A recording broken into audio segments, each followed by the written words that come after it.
everyone. This is Jamerica with Jamerica Life. I hope you all are having a great day. Today, we are harvesting and preserving okra. Now, this one is woody. See how woody? Don't use that. I know that a lot of you all freeze your goods, but it might be a good idea to try, and it's just a suggestion, try to start canning your garden goods. With the refrigerator, excuse me, I put pepper in there. With the refrigerator, oh God, I put some habaneros in there. With the refrigerator being what it's being, I decided that I am going to try and can as much as possible. So I have the Ball Home Preserving Guide, and this isn't necessarily for canning, but I am gonna can this okra. And this is the okra that we just pulled from outside. So I believe it's $3.89 in this book. And here it is, the Ball Canning book. So I can do it right, and I can tell you all how to preserve it correctly. So I've already washed the okra off in some salt water. I soaked it into, no, well, I didn't soak it. I put it in some salt water and try to get as much of the debris off of the natural okra as possible. Excuse me. So it says, remove stems and blossom ends without cutting the pod. Leave whole okra or cut okra into 1 inch. So it's about 1 inch. I mean, it's not perfect, but it's okay. In a stainless steel saucepan, combine the okra with hot water. So I'm gonna take you over here. I'm boiling some water. I put some salt, pepper, garlic, I think about, 2 garlic cloves, and a habanero. That's why I'm coughing. So let's go over here. The water should be already boiling, and we're gonna put this okra in and we're gonna blanch it. We do not want the ends. And I put one in there by accident. So be careful. And if it's woody, where you can't cut through it easily, just toss it. Do not try to cut it because it's all stemmy and it won't be a good eat. You can't, it's hard to eat this. This is like eating wood. You don't want this, okay? I started the water a few minutes ago. I'm bringing it to a rolling boil, and I'm gonna blanch it for about 2 minutes. I'm gonna do it a little bit over 2 minutes. I'm gonna bring it out, drain it and discard the liquid, and then we're gonna can it. Well, I'm not gonna discard the liquid. I'm gonna use the liquid to can it. I have the cans over there. I have a new set of cans over there that I have to wash. Make sure that you wash your jars. Make sure that you wash your jars, and you don't have to get Ball jars, but try to get a decent canning jar, and so that you can find the right lids for it. There's a couple of places you could buy it. There's a couple of companies that make this. I think Pure is one, Azure Standard. There's a couple of bottles or bottlers or canning supply stores that you can get these from. It does not necessarily have to be Ball. That's just what I had in there. So I have my okra here, and I'm gonna slowly spoon it in. I don't wanna burn myself, so I'm doing it little by little. The water is already boiling, and it'll stop boiling for a little while, and then it'll start again. So.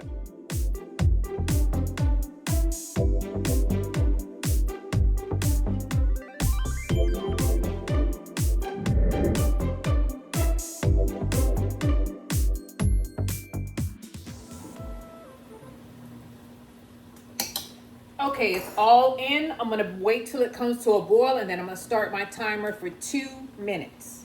I'll be back then. While that is going, I have a Presto canner, right? One with the gauge, and you can tell I've used this a lot, right? These are the pieces you need. When you get it, you're gonna have to put it together. You're gonna have to put the gauge on. I like the gauge. Some people like the one that has the spinner top on it. I don't. I like this one better. So you get it like this, right? You have to have this, of course, the lid, right? You get a ring. Take your lid, seat your ring into the lid like that. See that? Seat it in there. Now this is extra. Sometimes they give it to you, sometimes they don't. This is used to put inside the jar in order to fill it, and this is used to take the jars out. This is your pressure gauge that goes on top. Now there are safety valves in the newer one. This thing, this is gonna close. It closes off. If this thing pressurizes too much, because this is one of the newer ones, this will pop out to release the pressure. So it's safer than it used to be. A lot of people are afraid to can because they think it's not safe, but they have put in new safety measures in the past, I don't know, 10, 15 years. So you have your gauge right here that will go on top. We're not going to use this until after it pressurizes, and I'll show you that. But you do need to make sure that your seal is in there. Another thing you need to make sure of is that you have your rack. So this rack comes with the canner, right?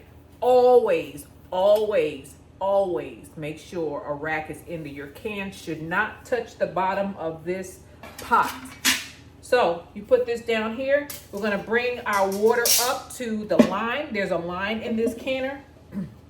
It's about, I say, 1.5 inches up.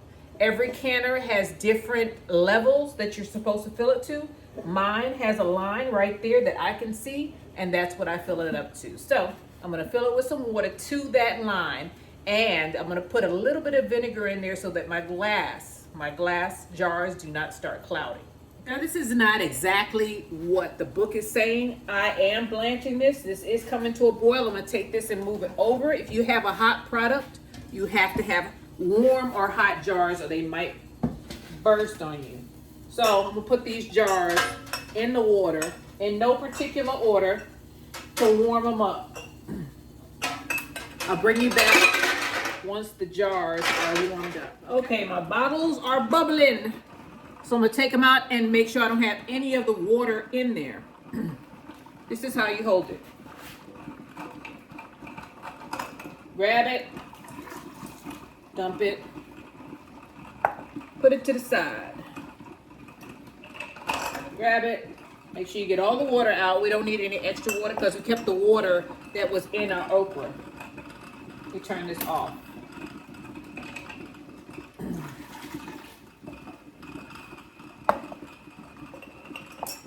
And I'm just putting these on a board. I'm not putting it directly on the countertop.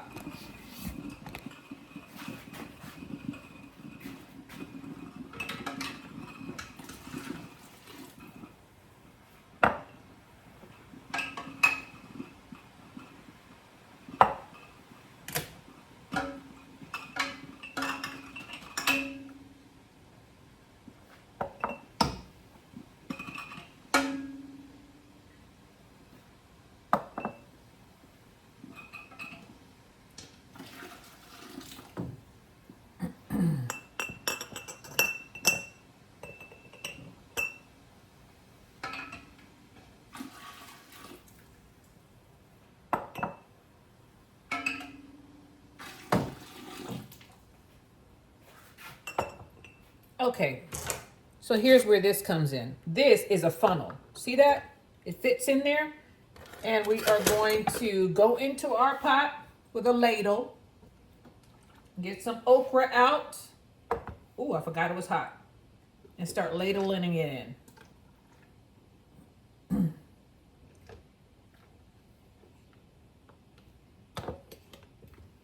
Slimy, slimy. Slimy, slimy.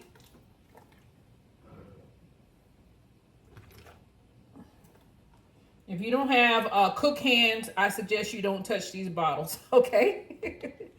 Do as I say, not as I do. You may burn yourself.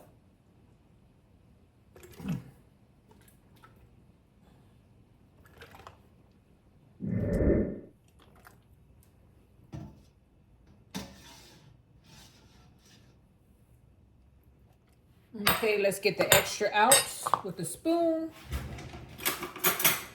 We're past the head space. Make sure I'm gonna sink it down, just make sure. I'm trying to get as much okra in there as possible.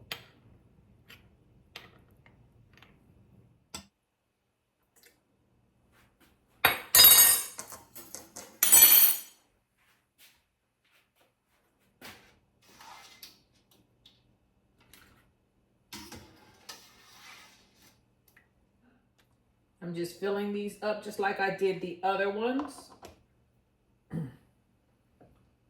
I'm using the liquid that it came with. Liquid that I cooked with. That one is too high, so I got a problem. I got a problem. Put that right there. Sometimes you just gotta balance out the jars. That's all you gotta do. Balance out your jars. Some of them don't have enough and others have too much. All right, trying to get them all below that line. Liquid and the okra have to be below the line. Right here. See that line? We don't want to go past there. There's like one piece of okra that's sitting up, but it's okay. So now we got to wipe off the top of the lid with some vinegar. And I wipe off the lip of the jar. These, wipe them off. And then we have to wipe off the lid. Everybody does it different. I wipe it off with vinegar. You don't have to, but I believe it gets rid of any debris, any of that sliminess that's on there that may cause the seal to fail. I try to clean that off, and vinegar is what does. It makes it cool, crisp, and gets all that junk out of the way. Whoa, woo! I moved everything out of the way to clear the space so y'all can see what I'm doing. So I have the jar here. I have some vinegar in a cup. I don't have any white vinegar. Normally I use white, but I just use what I have, and that was just apple cider vinegar. And I wipe. You see I'm wiping the top of it? I want it squeaky clean. Squeaky.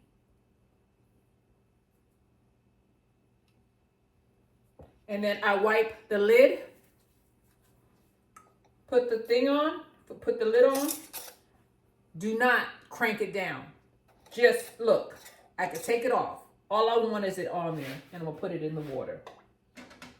Put it back into the canner. The canner, remember, has about an inch of water in there. Excuse me, an inch of hot water in this. This is a hot bath. I'm gonna wipe this off with some vinegar. I also wipe my lid off, even though I washed them. Fingertip tight. See how I'm being able to take it off? Do not screw it down. Just get it on there. Wipe it. Lid.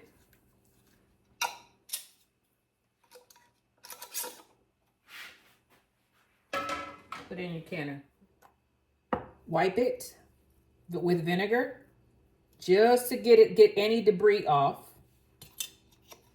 Take your lid, wipe your lid. This is just my process. This is an extra step that you don't have to wipe the lid. Most people don't, but I do. Fingertip tight. See that? I can get it off. Do not crank it. You want it to be loose. A loose lid. Pressure has to be able to come up out of this bottle. Okay? We're trying to get it sealed. So air needs to come out so that this, see there's a little lip, there's a thing here. That's going to depress. See that? You're going to hear them clicking after a while. The heat is going to make all of the air evaporate out of here. All of the air evaporate out of here, and it's going to seal the jar. Oop. Fingertip tight in the canner. Wipe it off. And this one doesn't have enough liquid on it. See that? The okra is up, but there's no liquid on top of it. I'm going to get a little bit of liquid, okay?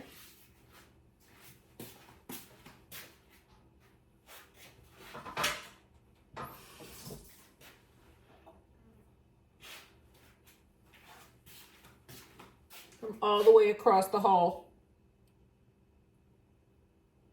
Okay, and I'm bringing it up to where it needs to be. Here's another one that doesn't have enough liquid. Bring it up to where it needs to be. Okay. On we go. Wipe off the lip. Any of that slime, you want all of that residue off.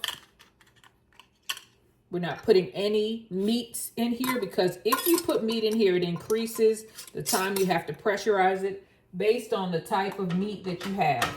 So the rule is, If you put something else in here that requires more time, you have to pressurize it to whatever that time is, even though this has whatever is highest, that's what you use. So if I put chicken in here, most likely the time of pressurizing this can will be 90 minutes. Okay, I'm getting all of this in, wiping off the lid. Or the lip, I should say. And another thing, these things get real close together. Make sure you don't put 2 on there. You'd be like, I don't have enough lids. What happened? And it's because one of them had 2 on it. I'm only speaking from experience. It happened to me.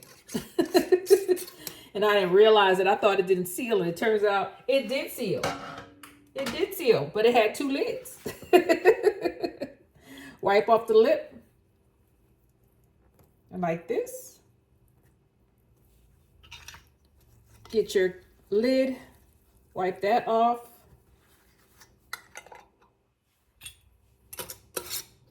Fingertip tight. Put it in. Okay, I'm running out of room, so I'm gonna have to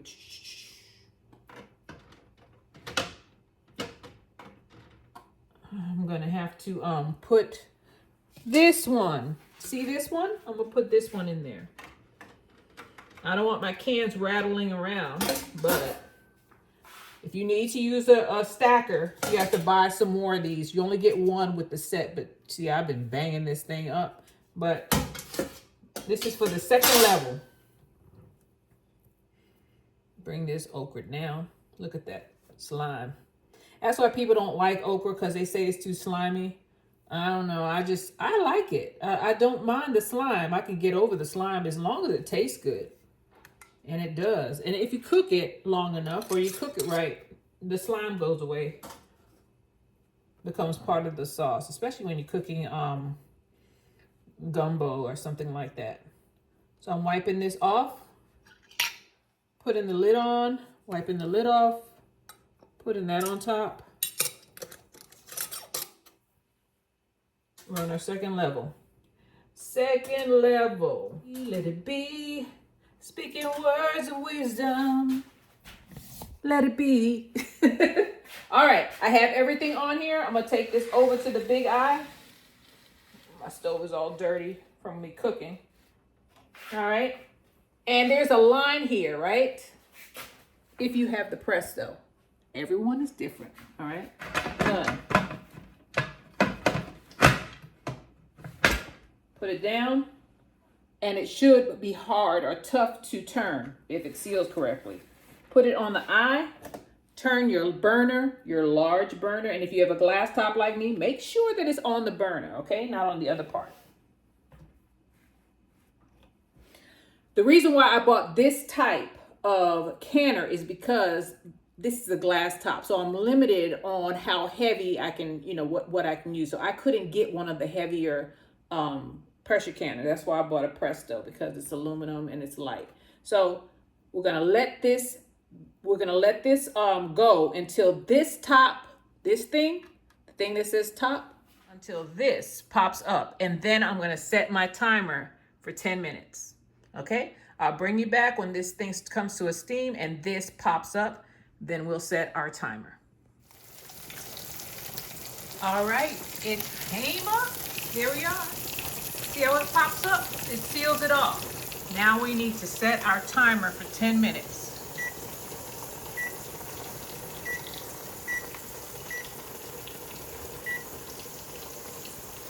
Here we go. Perfect. All right, I'm reading my ball canning book, and it says the processing time for these jars is 25 minutes. Our timer just went off. So we're gonna take our little cap and we're gonna put it on top. Now, we have to wait for this gauge to get up to at least 10. Has to get there before we start our time. Let me turn this off. It's quite annoying. So what I do is I slow it down. I'm gonna turn this down a little bit because this gauge is gonna move fast. I'm gonna turn it down to about 7. And I'm gonna slowly decrease the temperature. The closer it gets to 10, the lower I'm gonna bring it down. And on this stove, every stove is different, around 4 is my good point. So right now, I'm right here and right here. I'll bring you back when I get to 10.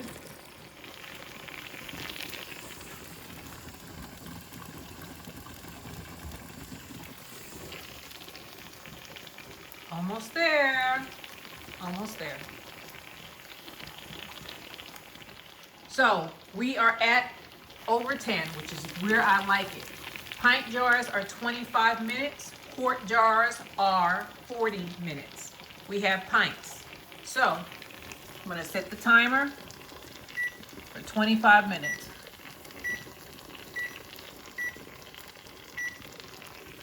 And we are gonna let this teeter. Now you see they have the caution, right? You cannot let it fall past 10. Do not let it go below 10.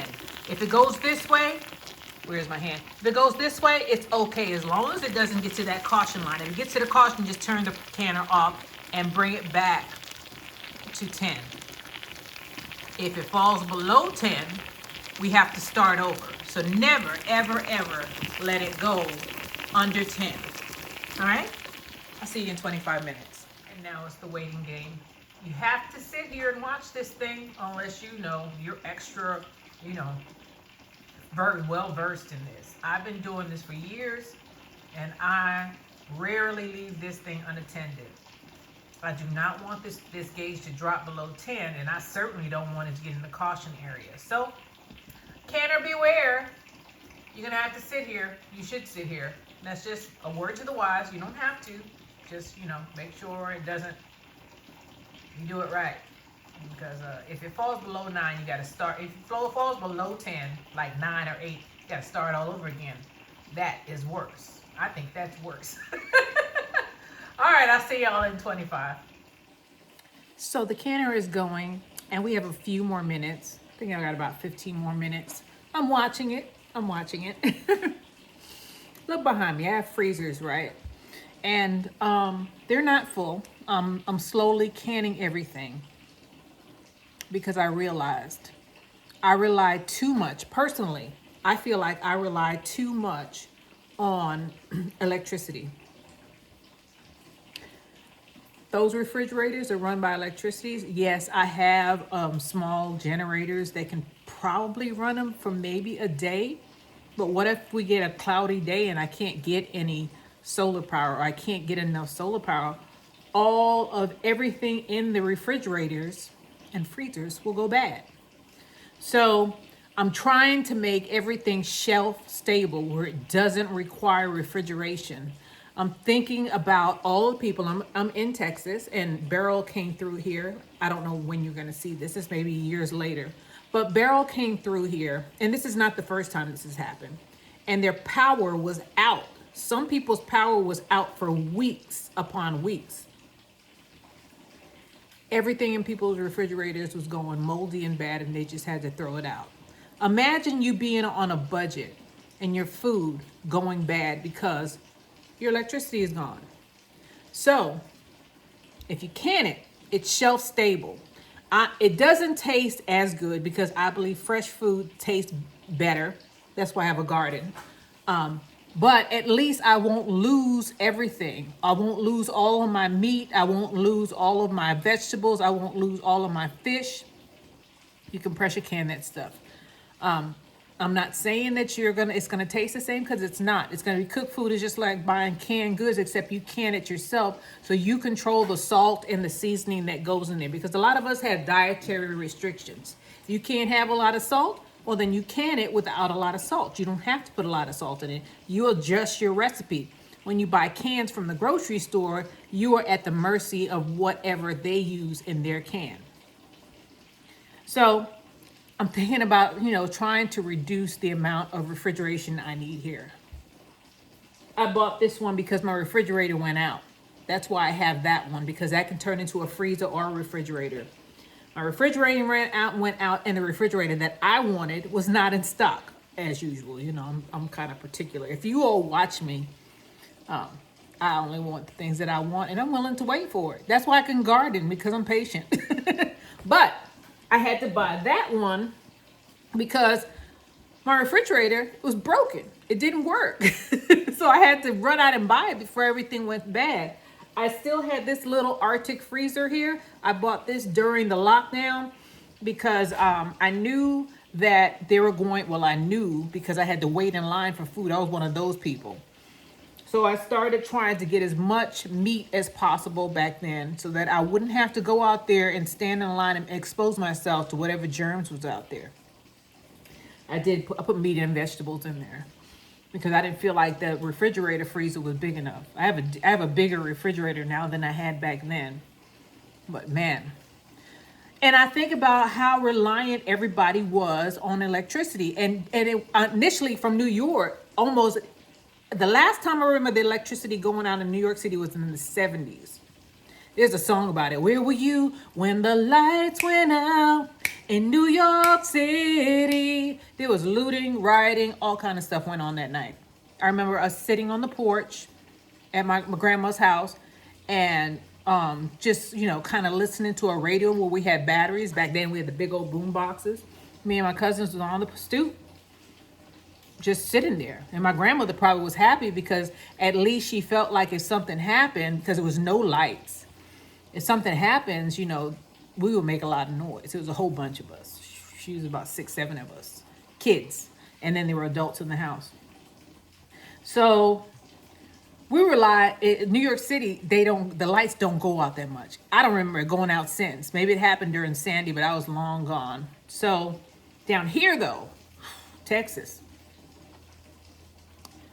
lights go out a lot. A lot.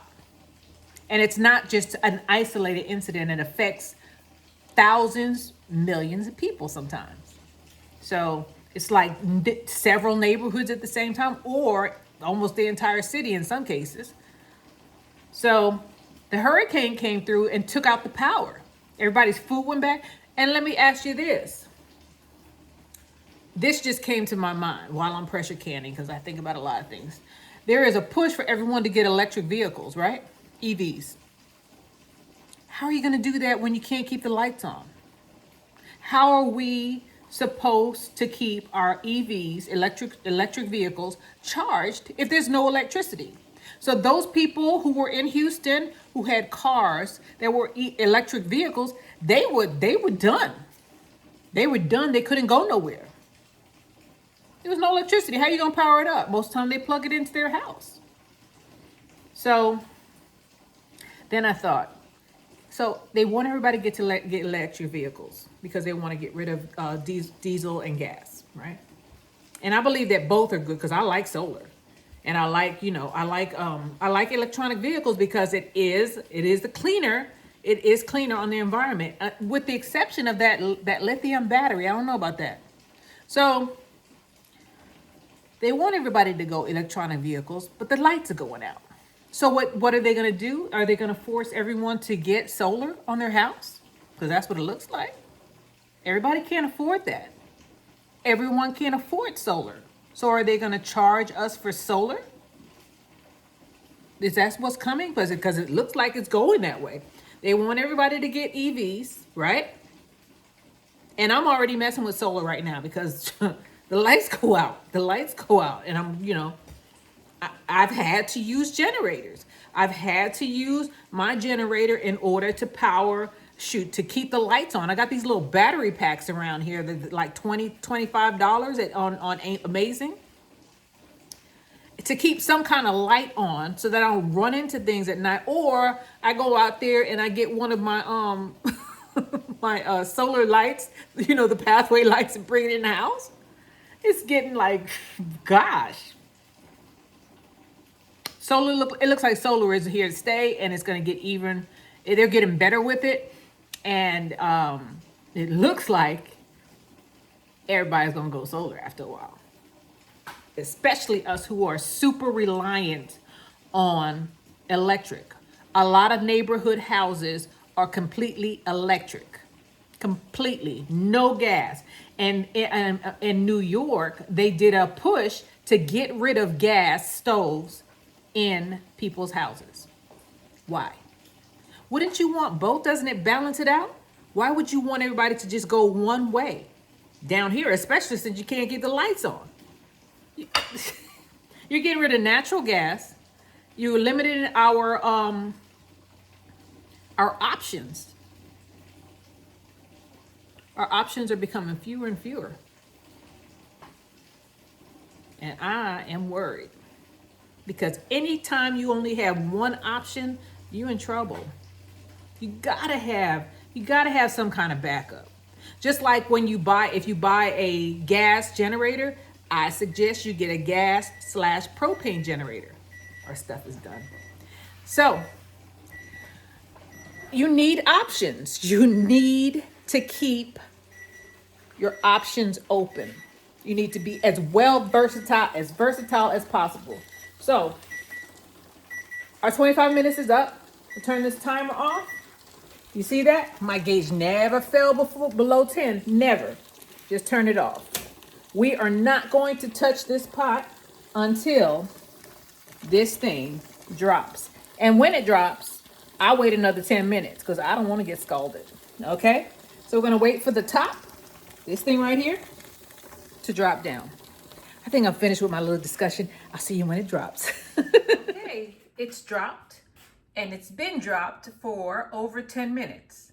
So you take this off first. All right? Put it, always put your things in a place you can find it. I'm gonna get a wooden rolling board because I don't want to put a hot jar on this cold granite. You do not want to do that. Put it on wood. Wood is better. Wood is warmer. This is cold. It might crack your jar.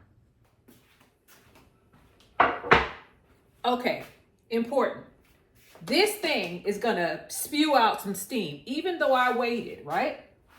Let me move this out of the way. That was my breakfast or brunch that I cooked while I was canning. So you're gonna turn this thing, right? Right? Turn it. You see this? Lift it away from your face. You do not want a facial and walk away. That's an important step. You do not want that steam to come up into your face. Anything that might come out of that pot, you want the lid in front of you so it could block it. Nothing ever happened to me, but do it that way so that the steam does not rush up in your face. If you turn it this way, all the steam is going to come towards your face. That's an important step. So here we are. This tool is important. Let's go over to the other side. Now we're going to get our cans out. The tool is held this way, right? This grabs the jar right around here. If I get my hands right, it grabs the jar right around here and holds it in between these brackets. So I'm going to go in here. I'm gonna grab it. Do not grab it with your hand, right? And I'm gonna put it there. It's gonna stay in this space for the next 24 hours. That's why it's on the board, so I could slide to the left, slide to the right. Crisscross. I can move it where I want to without disturbing the jar lid. And they're still bubbling. I'll show you in just a minute when we get all of them out. I just love the way they look. Ooh, they look so good. They look so good. I'm so proud of it. So proud of you, Okra. You grew like a champ and you pressurized like a champ. You just did a good job, yes. I know they can't talk back. I'm just happy. Just happy. I got 12 jars of okra that I grew. And I didn't put a bunch of salt in here. And I didn't have enough, I didn't have a bunch of chemicals sprayed in the can to keep it preserved. This is the old-fashioned way. The way our grandmas used to do it. And some of our mothers. My mom didn't do it that way. But this is the old-timey way of keeping stuff edible without poisoning yourself. I'm bringing you and show you how this thing is still bubbling. It's gonna bubble, and then that little bubble, remember when I was doing that, that is gonna depress, and that's how the can seals. Here they are. Still bubbling. Look at that. Do not move this stuff. That's why it's on the board, so I could slide it. Do not pick up the can. Leave it in the whatever space you put it in. You leave it there for 24 hours. I'm just warning you. Or the can might not seal, and then you just have to throw it out because it's been sitting out for 24 hours and all kind of bacteria is in there. Some people do it and repressurize them. I don't. If the can does not seal and it's been sitting here for 24 hours plus hours unsealed, I toss it. I can't take the chance of being food poisoned. But look at that. Isn't that pretty? That was the click I was talking about. That's it, depressing. This is Jamerica with Jamerica Life. I thank you guys for being with me. You don't have to do this. I don't trust the electricity anymore. So, I like fresh okra. I do. And I have fresh okra out in the yard. But I also have this as a backup just in case I need it. It's just in case. And I'll use it. I mean, it's good. They say for years sometimes. Years. Thank you for being with me. I hope you learned something.